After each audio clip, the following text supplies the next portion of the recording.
इस देश में अगर किसी को देवों का देव कहा गया है तो वो स्वयं महादेव हैं, भगवान शिव हैं।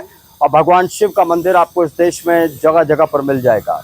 इस वक्त किला परीक्षितगढ़ में यहीं गंधार तालाब के पास में यहाँ पर मौजूद हूँ। अभी मैंने आपको नीचे गुफा दिखाई थी, अब चलते हैं विष्णु जी के साथ शिव मंदिर देखते हैं। विष्णु जी, शिव मंदिर ये जो है, क्या विशेषता है शिव मंदिर की?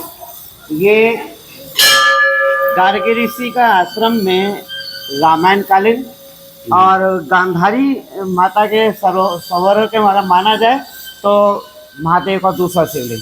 आइए दोनों के दर्शन कराते हैं।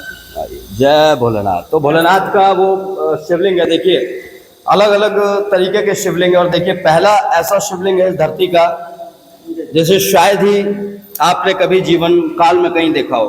ये जो शिवलिंग है विष्णु जी है, ये रामायण काल का है। अच्छा। और कहते हैं कि महर्षि परशुराम जी ने ही इसका पूजन किया था। अरे वाह, श्री परशुराम द्वारा स्थापित शिवलिंग है ये शिवलिंग इतना प्राचीन है। और आप देखो महर्षि परशुराम जी का वर्णन रामायण में भी है, महाभारत में भी है।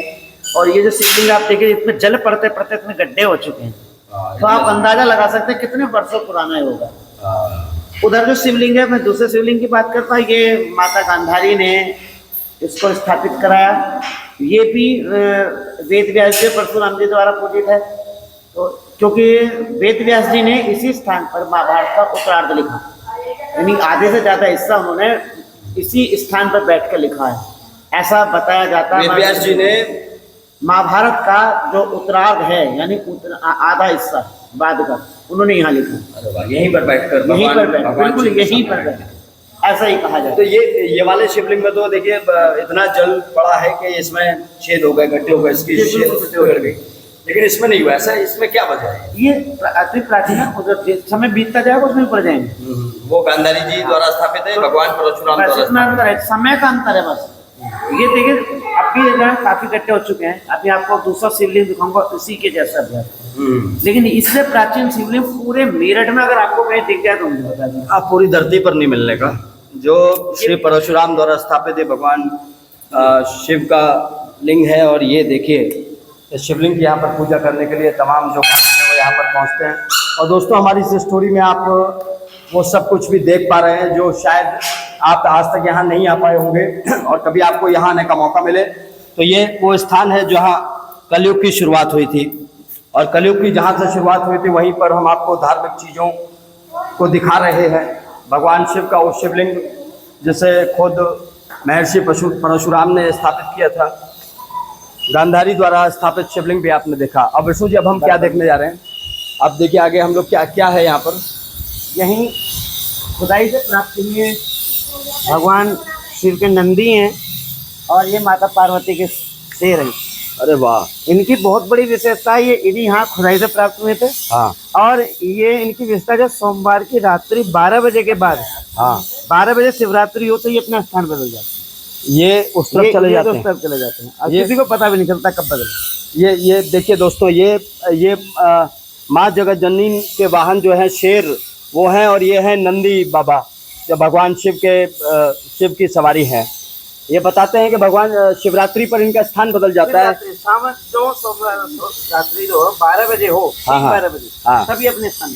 तो ये रात को ये शेर जो है ये उस तरफ चले जाते हैं और नंदी बाबा इस तरफ आ जाते हैं। तो देखिए दोस्तों, ये भी जाता है। देखिए दोस्तों, ये भी देखिए इतिहास है।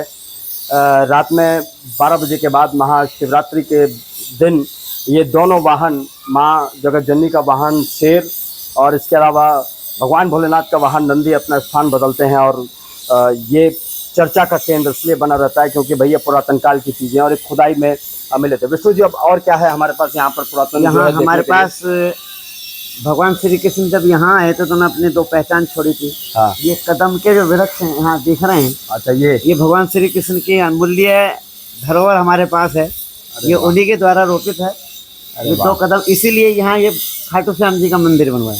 तो ये देखिए दोस्तों, अगर भगवान श्री कृष्ण की पूजा अर्चना हम जब करते हैं तो उनके उपदेशों को जब पढ़ते हैं तो ये पता चलता है कि पूरी दुनिया आज भगवान कृष्ण के उपदेशों को मान रही है।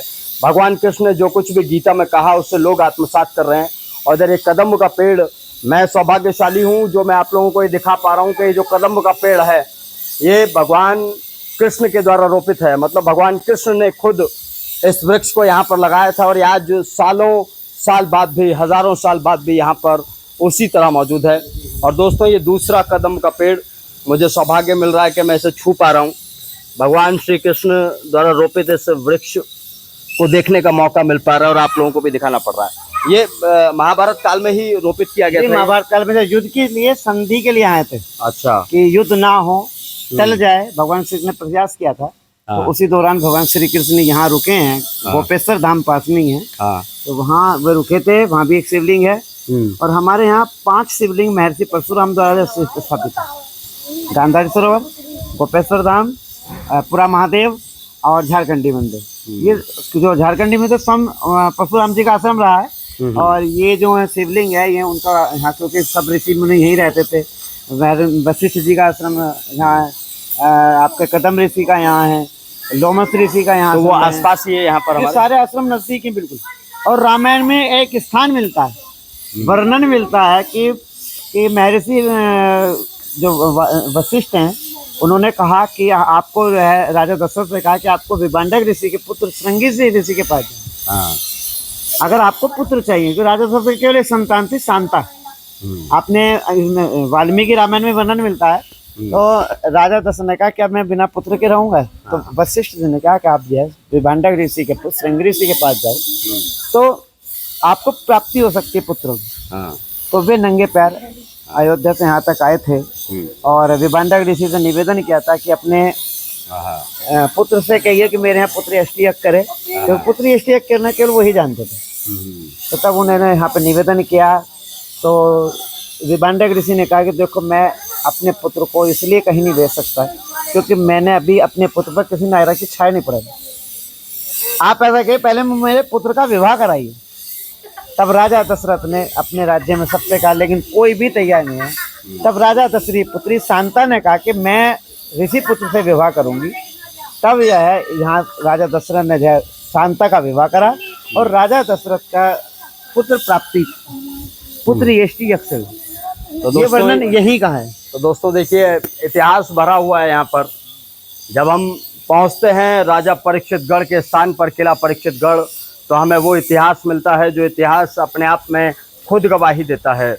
वो शिवलिंग जिसे खुद महर्षि परशुराम ने स्थापित किया था, वो कदम्ब के पेड़ जिन्हें खुद भगवान श्री कृष्ण ने लगाया था, वो शिवलिंग जिसे खुद माँ गांधारी ने यहाँ पर स्थापित किया था, वो तमाम इतिहास हमें किला परीक्षितगढ़ में देखने को मिलता है। इसके अलावा देखने को मिलता है वो तालाब, जिस तालाब में स्नान करने के लिए माँ गांधारी यहाँ तक पहुँचती थी। इसके अलावा दिखता है वो स्थान जहाँ पर तपस्या करने के लिए बड़े बड़े ऋषि मुनि यहाँ पर पहुँचे थे।